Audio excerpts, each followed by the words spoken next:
समप्रभः वीरविघ्नं कुरुते सर्वकार्येषु सर्वदा योगाभिराममरणं दधीरं राजीवनेत्रं प्रभुं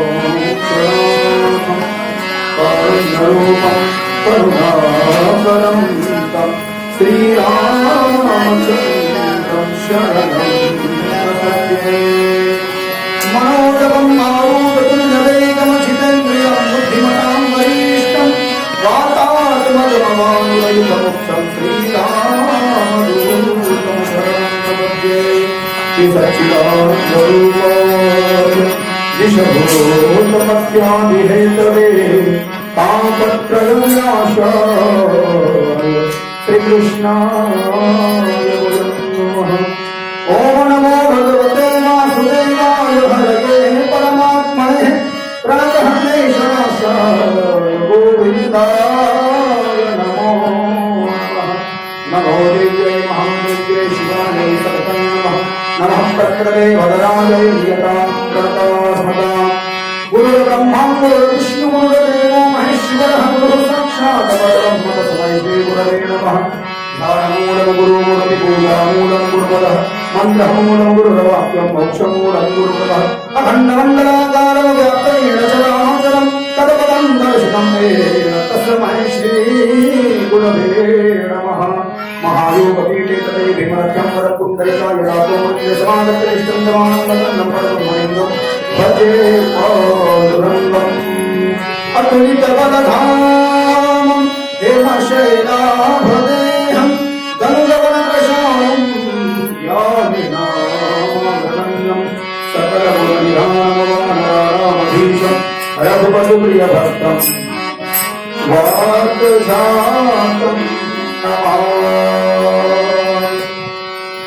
सत्य में प्रवेश करने से पूर्व 2 मिनट के लिए, प्रवचन में प्रवेश करने से पूर्व 2 मिनट के लिए गोविंद मेरो है गोपाल मेरो है गोविंद मेरो है गोपाल मेरो है गोविंद मेरो है गोपाल मेरो है गोविंद मेरो है गोपाल मेरो है श्री कांते बिहारी नंदलाल मेरो है श्री कांते बिहारी नंदलाल मेरो है गोविंद मेरो है गोपाल मेरो है गोविंद मेरो है गोपाल मेरो है श्री कांते बिहारी नंदलाल मेरो है श्री कांते बिहारी नंदलाल मेरो है गोविंद मेरो है गोपाल मेरो है गोविंद मेरो है गोपाल मेरो है। हे वृंदावन का कन कन भोले श्री राधे राधे श्री राधे राधे वृंदावन का कन कन भोले श्री राधे राधे श्री राधे राधे बरसाने के बोल बोले श्री राधे राधे श्री राधे राधे ओ श्री राधे राधे श्री राधे राधे श्री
श्री राधा वृंदावन में राधे राधे, नंदगांव में राधे राधे, सारे में राधे राधे, मथुरा जी में राधे राधे, यमुना तट पे राधे राधे, बंसी तट पे राधे राधे, नदी में राधे राधे, नदी में राधे राधे, बाबा के बिहारी राधे राधे, बिहारी राधे राधे, की प्यारी राधे राधे, हमारी प्यारी राधे राधे, तुम्हारी प्यारी राधे राधे, हम सबकी प्यारी राधे राधे, प्यारी प्यारी राधे राधे, राधे राधे, राधे राधे, राधे राधे, राधे राधे, राधे राधे, राधे राधे, राधे राधे, राधे राधे, राधे राधे, राधे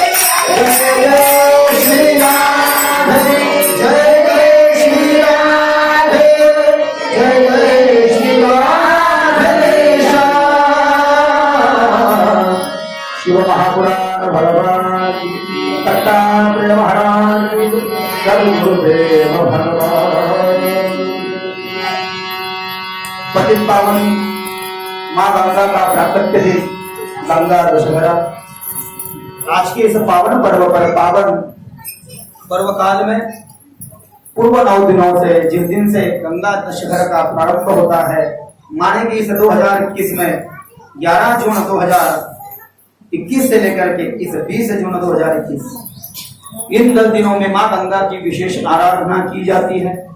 माँ गंगा के उद्देश्य से यदि हमारे बस में हो तो रोज गंगा में डुबकियां लगाई जाती है, ब्राह्मण का पूजन किया जाता है, ब्राह्मण को दान दिया जाता है। ये दशहरा के 10 दिन, पहले दिन में 1 चीज का दान, दूसरे दिन में 2 चीज का दान, तीसरे दिन में 3 चीज का दान, ऐसे हर दिन करके आज 10वें दिन तक 10 चीज का दान। एक एक चीज बढ़ा सकते हैं या रोज 10 दे सकते हैं, या आज तो 10 देना ही चाहिए। 10 आम, 10 केला, 10 खजूर, ऐसा स्कंद पुराण में वर्णन है। गंगा दशहरा, गंगा माने गंगा और दशहरा माने कि गंगा के पूजन के 10 दिन। और इसी माध्यम से 2020 से जो संपूर्ण विश्व पर संकट घिरा है, कोरोना संक्रमण का, कोविड-19 का, कुछ प्रतिशत को कम हुआ है और संपूर्ण संसार में कोरोना की स्रोत, कोरोना का सागर, विश्व का आधार भगवान शंकर होने की वजह से हमने 9 दिन हमारे इस दत्त विहार में, भगवान दत्त मंदिर के प्रांगण में, दत्त विहार मंडल के द्वारा आयोजित निमित्त मात्र यजमान परिवार हमारे नारखेड़े साहब और अन्य हमारे कुछ यजमान लोग और आप सभी लोग इस कथा में यजमान बन करके आपने इस कथा का आयोजन किया और सभी श्रोताओं को परमानंद की अनुभूति कराई। इसलिए हम आप सभी श्रोताओं का ताली बजा करके स्वागत करते हैं। आप सभी लोग दक्षिणा या दान ये महत्वपूर्ण चीज नहीं है। कथा आना, कथा सुनना, कथा में गोते लगाना, कथा का रस, कथा का कुछ स्रोत घर पर लेकर के जाना, यही चीज बहुत मूलभूत और मायने रखती है। तो कल तक 11 जून से 19 जून तक 9 दिन की हमने शिव महापुराण कथा की। रोज गंगा का पूजन किया, गंगा का अभिषेक किया, शिव जी की पूजा की, भस्म मंत्र से उनकी पूजा की और बिल्वाष्टकम, लिंगाष्टकम, रुद्राष्टकम, शिवंचाक्षर स्तोत्र इत्यादि स्तोत्रों का हमने गायन भी किया। यदि गायन में भगवान शंकर की पूजा की जाए तो भगवान शंकर बड़े प्रसन्न होते हैं। तो आज दशहरा है, आज गंगा आई हम जानते हैं, लेकिन क्यों आई, कैसी आई और भारत में सबसे पहले कहाँ आई, तो इसका संदर्भ श्रीमद् भागवत में मिलता है। इक्ष्वाकु वंश में सगर नाम के राजा थे। सगर नाम के राजा ने एक यज्ञ का आयोजन किया। यज्ञ का फल बहुत ज्यादा था। इंद्र घबरा गया। इंद्र ने सगर राजा के यज्ञ के अश्व को चुरा लिया और चुरा करके इंद्र ने उस अश्व को गंगा सागर में छोड़ दिया, वेस्ट बंगाल में। तब वहां पर गंगा नहीं थी, सिर्फ सागर था। अभी नाम गंगा सागर है। सागर से गंगा को मिला दिया तो नाम हो गया गंगा सागर। तब गंगा नहीं थी, सिर्फ सागर था। और उस सागर के तट पे कपिल महामुनि का आश्रम था। जो कपिल थे वो भगवान विष्णु के 24 अवतारों में से एक मुख्य अवतार है। उनका आश्रम है, वो वहां पर ध्यान मग्न थे। इंद्र ने वह अश्व एक स्तंभ से वहां पर बांध दिया। अब सगर राजा अश्व ही नहीं था यज्ञ का, तो यज्ञ नहीं कर सकते। इसलिए सगर राजा को जो 60,000 पुत्र थे, उन 60,000 पुत्रों को आज्ञा की सगर ने कि जाकर के उस अश्व को खोज करके लाओ। भारत में यत्र तत्र सर्वत्र उस अश्व की खोज की गई और अंततः वह 60,000 पुत्र उस सागर के तट पर, मानिए आज गंगा सागर जो है वहां पर पहुंचे और वह यज्ञ का अश्व वहां पर बंधा पाया। तो उनको लगा ये साधु भगवे कपड़े पहनकर यहाँ पर ढोंग कर रहा है। वो नहीं जानते थे ये कपिल महामुनि कितनी बड़ी विभूति है, ये साक्षात विष्णु है, वो नहीं जानते। लेकिन भागवत में कहा गया इन 60,000 पुत्रों ने जब कपिल महामुनि को कहा ये हमारे पिता के यज्ञ का अश्व है, आपने बांध दिया, तो कपिल महामुनि के नेत्रों से जो अग्नि निकला उस अग्नि में जल करके ये 60,000 पुत्र खाक हो गए। ऐसा कुछ संतों का मानना है और कुछ संत कहते हैं कपिल देव तो ये तो शांति के प्रतीक है, वो ऐसा कैसे कर सकते हैं। ये दोनों भागवत में लिखे गए। लेकिन कपिल महामुनि को उन्होंने निंदनीय शब्द जब कहे तो वो जल करके खाक हो गए तत्क्षण। उनके सब 60,000 पुत्रों के शरीर की रक्षा हो गई, राख हो गई। किसी का अंतिम संस्कार ठीक से नहीं हो पाया, तत्क्षण राख हो गए। किसी का अस्थि संचयन का कार्यक्रम नहीं, किसी का 10वां नहीं, 11वां नहीं, 12वां नहीं, 13वां नहीं, सपिंडी नहीं, वर्षश्राद्ध नहीं, कुछ नहीं। फिर कैसे स्वर्ग को जाएंगे। तो इसलिए सगर का एक पुत्र था अंशुमान। सगर ने कहा अंशुमान तेरे भाई मर गए हैं, कुछ तो योजना करनी चाहिए जो योजना करके हम उन्हें स्वर्ग पर भेज सके। तो अंशुमान नाम का पुत्र जो सगर राजा का एक पुत्र है वह कपिल मुनि के आश्रम में आया और कपिल मुनि को कहा मेरे 60,000 भाई चल करके खाक हो गए, किसी का 10वां नहीं, 13वां नहीं, तुम मुक्त नहीं होंगे तो हमें भी दोष लग जाएगा। एक व्यक्ति का यदि कर्म अच्छा ना हो तो हमारे कुल को पितृदोष लग जाता है प्यारे। वो तो 60,000 मर गए, उन्हें मुक्ति देना अत्यावश्यक था। तो कपिल महामुनि ने कहा देखो भाई, पतित पावनी गंगा वाचे म्हणता गंगा गंगा सगळ दोष जाती भंगा, सगळ पापे जाती भंगा। दृष्टी पडता ब्रह्मगिरी त्यासी नाही यमपुरी, कुशी पडता करता स्नान त्यांचे वैकुंठी राहणे नामा म्हणे प्रदक्षिणा त्यांच्या पुण्या नाही गणना। गंगा स्वर्ग में है। कपिल महामुनि ने कहा अंशुमान को तूने यदि गंगा की तपस्या की और गंगा तुझ पर प्रसन्न हो गई तो गंगा स्वर्ग में रहती है। उस स्वर्ग की गंगा को इस भारत की इस पृथ्वीलोक में लाना होगा और जिस जगह पर तेरे 60,000 भाई चल करके खाक हो गए हैं उनकी रक्षा से, उनकी राख से उस गंगा को यदि लेकर के जाया जाए तो उन गंगा मां के पावन जल का स्पर्श होते तत्काल वो मुक्त होकर के स्वर्ग को चले जाएंगे। तो अंशुमान ऊंचाई पर गया और गंगा की तपस्या की, लेकिन अंशुमान को यश नहीं आया। तपस्या करते करते अंशुमान भगवान को प्यारा हो गया। अंशुमान के वंश में दिलीप नाम का राजा आया, उसने भी प्रयास किया, वो भी मर गया। दिलीप के बाद में प्रदीप, वो भी मर गया और उसका पुत्र अंशुमान का पड़पोता भगीरथ से ही भगवान राम के वंश को प्रारंभ है। ये इक्ष्वाकु वंश है, इक्ष्वाकु वंश से ही भगवान राम के मुख्य भगीरथ है। भगीरथ ने मां गंगा की तपस्या की। हर हर महादेव शंभो काशी जगन्नाथ गंगे, हर हर महादेव शंभो काशी जगन्नाथ गंगे, हर हर महादेव शंभो काशी जगन्नाथ गंगे, काशी जगन्नाथ गंगे, हर हर महादेव शंभो काशी जगन्नाथ गंगे, हर हर महादेव शंभो काशी जगन्नाथ गंगे, काशी जगन्नाथ गंगे, काशी जगन्नाथ गंगे, हर हर महादेव शंभो काशी जगन्नाथ गंगे, हर हर महादेव शंभो काशी जगन्नाथ गंगे। भगीरथ ने तपस्या की और भगीरथ को यश आया। भगीरथ को वरदान देने के लिए मां गंगा निकली स्वर्ग से। लेकिन ये गंगा, इससे पहले मैं आपको स्पष्ट कर दूं कि गंगा स्वर्ग में कैसी थी और यहाँ पर कैसे आई। तो सूत महाराज 80,000 शौनकादिक ऋषियों को कहते हैं बलि को पाताल में भेजने के लिए जब भगवान विष्णु ने वामन का रूप धरा, कश्यप और मां आदित्य के पुत्र बन करके आ गए और 7 वर्ष की आयु मात्र में हाथ में छाता लेकर के बलि राजा के यज्ञ के शाला के बाहर में पहुंचे और भिक्षा मांगी।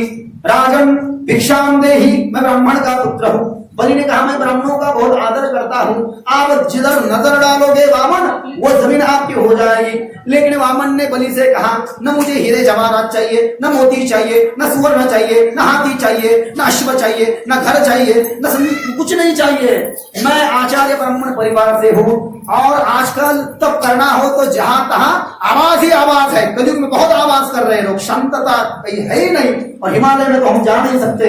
इसलिए मुझे एकांत वास में संध्या करने के लिए 3 पग भूमिदान में चाहिए, जिस भूमि पर बैठ करके मैं सवेरे दोपहर में और शाम को संध्या कर सकूं, किसी की आवाज मुझे व्यतीत न कर सके, किसी के आवाज से मैं संभ्रमित न हो जाऊं। तो वामन ने बलि ने कहा ठीक है कोई बात नहीं, बहुत छोटी चीज मांग लिया आपने, मैं तो आपको चाहे तो 100-200 एकड़ दे सकता हूं, लेकिन 3 पग मांगा है आपने तो कोई बात नहीं। तो संकल्प करो, बिना संकल्प के दान निष्फल हो जाता है। संपत्ति दान होना चाहिए और संकल्पोक्त दान होना चाहिए, नहीं तो निष्फल हो जाता है ऐसे दे दिए उठा के। तो फिर उस बलि के पास में जो कमंडलू था और कमंडलू से पानी लेने वाले थे अपने दक्षिण हाथ में दाएं हाथ में, तो दैत्यों के गुरु शुक्राचार्य ने पहचान लिया कि ये भगवान विष्णु हैं और बलि को पाताल में भेजने की योजना से ही आए हैं। तो शुक्राचार्य ने बलि को कहा राजन रुको, ऐसे मत करो, ये साक्षात वैकुंठ का नारायण योगियांच्या ध्यानी ध्याता ना तुळसी तो आमापासी मागे पुढे नामा म्हणे जीवे करीन बोलण बिल सहित चरण कोबाळीन धनी दृष्टी लागो तुझा समर्पणा जिने माझ्या मना बोल केला अनंत जन्मीचे विसर्ग तुझा पाहता तुझे मुख मानूलंका अभंग नंबर 57 नंबर 5 बंकट स्वामी जी भजन मारेगा। ये भगवान आ गए, बलि ये भगवान है, संकल्प मत कर और इसकी कोई भी बात मत सुन। यदि तूने इसकी इच्छा पूर्ण की तो तेरी इच्छा पूर्ण नहीं होगी, तुझे सब कुछ त्याग कर देना होगा। तो बलि ने कहा क्या, हजारों वर्ष तक तपस्या करके जो भगवान स्वप्न में भी दर्शन नहीं देते हैं, वो भगवान साक्षात आज मेरे सामने हाथ बांध करके खड़ा है, मैं उसे जरूर दूंगा। त्या तांब्याच्या जो कलश होता कमंडल त्याच्या तोटीमध्ये जाऊन बसला शुक्राचार्य, पाणी येऊन बाहेर म्हणून पाणी घेतलं। बलीने पाणी येत नव्हतं, दरबाची काडी खाली पडलेली होती, उचलली ती वामनाने आणि ती काडी उचलून त्या तोटीमध्ये अशी टोचली। टोचल्यानंतर शुक्राचार्याचा उडवा फुटला। भृगूचा पुत्र होता म्हणून भृगू, त्याला भृगूचा पुत्र असल्यामुळे त्याला भृगू असं म्हणतात, भार्गव म्हणतात। भगवान शंकर आणि राक्षस जिवंत करत होता म्हणून गळ्यातून गिळला आणि लगेतून सोडला म्हणून शुक्राणूतून बाहेर आला म्हणून शुक्राचार्य। आणि डोळा फुटला ना आता उजवा म्हणून एक अक्षर, एकही अक्षर दिसतात, एक अक्षर नाही दिसतात, एक अक्षर एकाक्षर, हे 3 नाम याला यथार्थ नामाभिमान प्राप्त झालं। बलीने हातामध्ये पाणी घेतलं, संकल्प केला मैं 3 पद भूमी आपको दान करता हूं। आणि वामनानं जेव्हा स्वर्ग लोक आणि मृत्यू लोक मोजण्यासाठी आपला उजवा पाय वरती केला, शुक्राचार्य सांगतात राजा परीक्षेला भागवतामध्ये, तेव्हा भगवान वामनाच्या उजव्या पायाचा अंगठा भूमंडलाला लागला। भूमंडला आकाशाला लागल्यामुळे भगवान विष्णूच्या वामनाच्या अंगठ्याला संवेदना झाल्या। भगवान विष्णूच्या उजव्या पायाचा अंगठा फुटला आणि त्यातनं जलधारा प्रवाहित झाली। ती जलधारा म्हणजे विष्णुपदी, विष्णूच्या पायापासून निघाली म्हणून विष्णुपदी। भगीरथानं तिला जमिनीवर म्हणून भागीरथी, जमुना तिने एका ओंजळीने पिऊन टाकलं होतं म्हणून जान्हवी, आणि तिचं खरं नाव गंगा। अशी 4 नावं गंगेला। विष्णुपदी विष्णूच्या पायापासून निघाली आणि विष्णूच्या पायापासून वामनाच्या उजव्या पायाच्या अंगठ्यातून निघाली ती। जेव्हा स्वर्ग आणि मृत्यूलोक म्हणजे हा विश्व मोजू लागले, स्वर्ग मोजला पहिल्या पायानं आणि मृत्यूलोक मोजला दुसऱ्या पायानं। दुसऱ्या पायानं जेव्हा हा मृत्यू स्वर्ग मोजत होते तेव्हा आकाशाला अंगठा लागला, अंगठा फुटला, अंगठ्यातनं पाणी बाहेर आलं। पण ते पाणी काय असं साधारण ग्लास भरून आणि तांब्या भरून नव्हतं, ते पाणी म्हणजे गंगा। आणि ती गंगा मूर्तरूप धारण करून भगवान विष्णूच्या समोर प्रकट झाली। गर्दन झुका करके क्या आज्ञा है, मैं कहाँ जाऊं, तू स्वर्ग में चली जा। कैसे जाऊं, जाने के लिए रास्ता नहीं है, 4 प्रवाह से चली जा, 4 रस्ते से चली जा। गंगा 4 रस्ते धारण करून विष्णूला वामनाला पाया पडून स्वर्गात चालले गेली। आता स्वर्गात गेली तर भारतात पुन्हा नेलं, आता तिची निर्मिती झाली स्वर्गात। पण या दिवशी भगीरथानं तिला भारतात आणली म्हणून हा गंगा दशरा दिवस। पण तिचा जन्म सांगितला आणि जन्मानंतर ती जेव्हा स्वर्गात गेली तेव्हा इकडे आपण ऐकत होतो सगराचे 60,000 पुत्र जाऊन भस्म झाले। कपिल महामुनीने अंशुमनाला सांगितलं गंगा नाही आणता आली, प्रतिपाला नाही आणता आली, दिलीपाला नाही आणता आली, त्यांच्या वंशामध्ये भगीरथानं ती गंगा आणली। भगीरथाच्या तपश्चर्येला भुल्ली माँ गंगा साक्षात प्रकट हुई, क्या चाहते हो वस्त मांगो मैं पूरी करूंगी इच्छा। माँ मेरी ऐसी इच्छा है, मेरे पूर्वज जो है वो सागर के तट पर के जल करके खाक हो गए हैं। मेरी ऐसी इच्छा है तू उनकी रक्षा को स्पर्श करके उन्हें स्वर्ग भेज दे। मैं यदि पूर्ण रूप से आ गई भगीरथ तो इस विश्व की तबाही निश्चित है, क्योंकि पहले ही इस धरती पर 71% पानी है, 29% जमीन है। मैं पूर्ण रूप से आ गई तो कुछ नहीं बचेगा। आज ही प्रलय आ जाएगा तो फिर क्या करूं? 2 रास्ते में मुझे बांटना पड़ेगा। मैं एक रास्ते से आती हूँ और दूसरा रास्ता जो है मेरा कहीं और मोड़ दे। तो फिर भगीरथ को एक बात सूझी, शिव जी का ध्यान धरा, भगवान शंकर को प्रसन्न किया। शिव जी ने कहा क्या है? मैं ऐसा चाहता हूं कि आदि गंगा आप आपकी जटा में धारण कीजिए। आरती गंगा तुम्ही तुमच्या डोक्यात धारण करा आणि आरती गंगा त्या डोक्यात करूनच या ठिकाणी खाली सोडा। मग मी तिला गंगोत्रीला आणतो, म्हणजे तिचा मूळ उगमस्थान गंगोत्रीवरून मी तिला त्या गंगा सागराशी तिचा संगम करून देतो आणि जिथे 60,000 सगळे पुत्र जाऊन भाग झाले त्यांच्या राखेला स्पर्श केल्यानंतर मग मी तिला हरिद्वार काशी पुढे न्यायचं देतो। शिवजी ने कहा ठीक है। शिवजी प्रसन्न हो गए और शिवजी ने अपना जो जटाएं होती है जटाओं की गांठ बांधी थी, गांठ, और ऊपर रुद्राक्ष की माला बंधी पड़ी थी। उस रुद्राक्ष की माला को छोड़ा और ये जटाओं की गांठ ऐसे छोड़ दी, अपने केशों को मुक्त कर दिया। आदि गंगा स्वर्ग से साक्षात निकली है और आदि गंगा भगवान शंकर की जटा में आज भी है। तो भगीरथ ने लाया था, तब से आज तक भगवान शिव की जटा में वो है। और आदि गंगा वहीं से होते हुए फिर भगीरथ ने उस गंगा को कहा मैं कहां पे चलूं सबसे पहले? तो भगीरथ ने कहा मेरे पीछे आ जा मां जी। तो गंगा भगीरथ के पीछे चलने लगी। भगीरथ रथ में बैठा है, आगे भगीरथ चल रहा है, पीछे गंगा आ रही है, गंगा की धारा बह रही है। तो गंगोत्री, भारतामध्ये गंगोत्रीला जे लोक जातात ना तो उगमस्थान आहे गंगोत्रीचा, त्या गंगोत्रीवर गंगेला नेलं। तिथून मग त्या भगीरथानं त्या गंगेला त्या सागराच्या तटावर कपिल महामुनीच्या आश्रमाच्या तिथे आणलं आणि सागरेसोबत गंगेचा संगम करून दिला। त्या नाव पडलं गंगा सागर। आणि त्या गंगा सागरापासून ज्या सागराच्या तटावर 60,000 पुत्र जळून खाक झाले होते, घोडा मागायला गेले, त्या 60,000 सगराच्या पुत्रांच्या रक्षेवरती जेव्हा गंगा आणली, त्या 60,000 सगर पुत्रांच्या राखेला त्या गंगेच्या पावन पाण्याने स्पर्श केल्या गेला तर तक्षण ते मुक्त झाले। काही दाखवत निर्माण डायरेक्ट स्वर्गाला चालले गेले। तिथून त्या गंगेला भगीरथानं हिमनोत्री हिमालय पर्वतावर नेलं, हिमनोत्रीमधून तिला हरिद्वारला खाली सोडलं, बर्फाचं पाणी। तिथून तिला तिचा रस्ता जो आहे तो काशीकडे वळवला आणि तिथून तिला प्रयागाला सोडलं। अशी ती सगळ्यात मोठी वाहणारी नदी गंगा आहे। आणि जेव्हा भगीरथानं आणली तो दिवस होता ज्येष्ठ शुद्ध दशमी, म्हणजे आज नक्षत्र हस्त आणि वार बुधवार, आज अनायासी चित्रा नक्षत्र आहे। पण जेव्हा गंगा आली होती तेव्हा स्कंद पुराणामध्ये सांगितलं हस्त नक्षत्र होतं, बुधवार होता आणि ज्येष्ठ शुद्ध दशमी होती। म्हणून या दिवसामध्ये आज गंगेचा जन्मोत्सव मानला जातो धरतीवरती। तिचा जन्मोत्सव तर विष्णूच्या पायापासून आहे, पण ती तिथी सांगितली नाही। पण धरतीवर येण्याची तिथी आज असल्यामुळे नुसतं मुखानं जरी गंगा म्हणलं तरी माणसाचे या ठिकाणी वाचिक पाप नष्ट होऊन जातात। तिथं स्नान जर का केलं तर या ठिकाणी मग काय आपल्याला भेटणार आहे यामध्ये शंका नाही। पुढच्या वर्षी कधी ज्येष्ठ शुद्ध दशहरा आपल्याला सापडला, कोविड राहणार नाही, राहू नये भगवंताच्या दयाने, नाही राहणार। आपण जर का पाळलं सगळं तर नाही राहणार। आपण जर का टेस्ट वाढल्या, जाणं येणं वाढलं, विनाकारण गर्दी केली ते वाढतं, नाही वाढला तर जाता येईल, पैठणला स्नान करता येईल। माघ महिन्यामध्ये आम्ही स्नानाला गेलो 2 वर्षापूर्वी 2019 पैठणला, तर जाता येईल, जाऊन एकदा तरी तिथे स्नान करावं। तर अशी ही गंगेची कथा आहे। प्रवचन काही जास्ती नाही, 2 मिनिटांमध्ये मी या ठिकाणी प्रवचनाला पूर्णविराम देणार आहे। महाआरती होईल, आरतीनंतर या ठिकाणी भोजनाचा जो कार्यक्रम आहे, अगोदर आचार्य ब्राह्मण लोकांचं जे सभाषण मेहमान असतं ते होईल। तोपर्यंत आपण इथे ग्रंथाची मिरवणूक भजन करू, तिकडे ती पंगत बसून। तर भोजनाशिवाय कोणी जाऊ नये ही सर्वांना विनंती आहे। ते असं होतं की माणसाने महिनाभर या ठिकाणी ड्युटी केली, पगारच घेतला नाही की नाही, असं होऊन जाईल ते। म्हणजे भोजन जास्ती महत्वाचं आहे। कथा नाही ऐकली तरी चालतं, एखाद्या तुंपा त्याला जास्ती महत्व आहे। वारकरी संप्रदायामध्ये काका कीर्तन सगळे ऐकत नाही, पण प्रसादाला मात्र सगळे असतात। प्रसादाला असलंच पाहिजे का? कारण की घरच्या हॉटेलच्या जेवणापेक्षाही प्रसादाला जास्ती महत्व आहे। प्रसाद म्हणजे म्हणजे प्रभू, स म्हणजे साक्षातांत म्हणजे दर्शन, प्रसाद म्हणजे प्रभूचं साक्षात झालेलं दर्शन आहे। पार्वते पतये हर हर महादेव की जय। अवधूत चिंतन श्री गुरुदेव दत्त दत्त दत्त श्री दत्तात्रय जनार्दन स्वामी राज महाराज की जय। अनंत कोटि ब्रह्मांड नारायण सच्चिदानंद सद्गुरु ब्रह्मदेव महाराज की जय। सद्गुरु दत्तात्रेय महाराज की जय। सासरे महाराज की जय। मोरारी बापू की जय। पिता देवी माता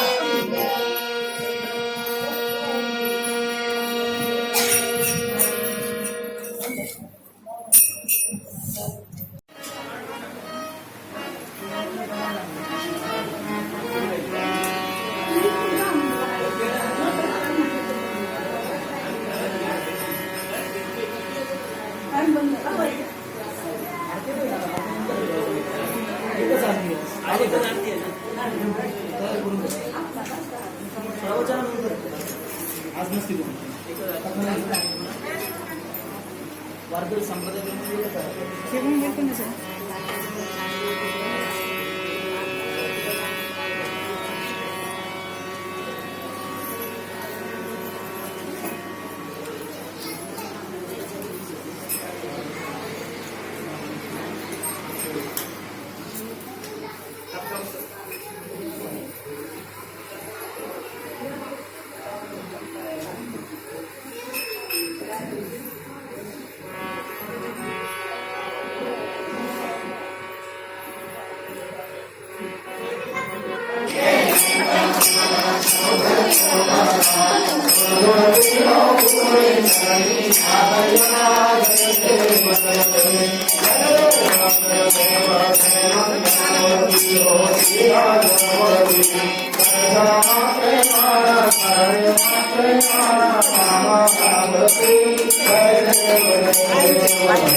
त्यांनी आरती घ्या ही इकडे सिंगल आरती आहे कापूर आरती राहिली आहे ज्यांची आरती ओळखची राहिली असेल त्यांनी घ्या थोडी थोडी लवकर घेत नाही आणि मग राहून जातं कोणीतरी तसं करू नका राहिला असेल तर बरोबर घ्या धूम दीप धारा आता कापूर आरती आता कापूर आरती